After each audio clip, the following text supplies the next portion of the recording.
In Roman law, it was illegal for someone to be punished without being convicted. And so once again, what do we discover? Jesus was enduring injustice.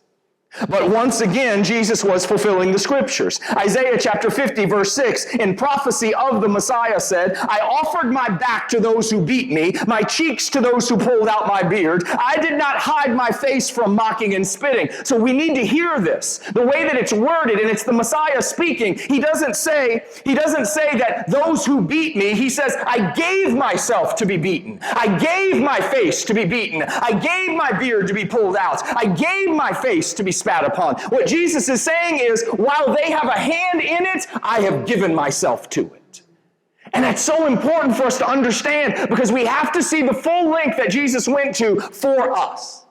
The full length that he went to to be obedient to the Father, but to win us to salvation. I want us to understand this about prophetic scripture. Jesus was not beaten to fulfill the scriptures. The prophecies were spoken and the scriptures were written so that we would recognize the Messiah when he came. So Jesus doesn't have the scripture saying, now I've got to do this, and now I've got to do this, and now I've got to do this. The prophets wrote it hundreds of years earlier because Jesus had already chosen to do this, and to do this, and to do this. So he wasn't beholden to the scripture. The scripture was our witness.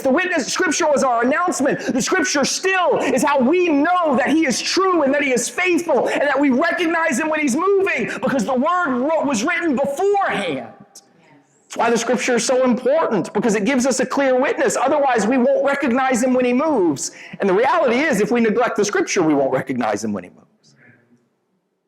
And so there's this point where we have to understand the role of the scripture in the Messiah's life and the role of the Messiah in the life of the scripture. Jesus didn't have to be beaten because Isaiah spoke it. Isaiah spoke it because Jesus, the Messiah, had chosen to be beaten.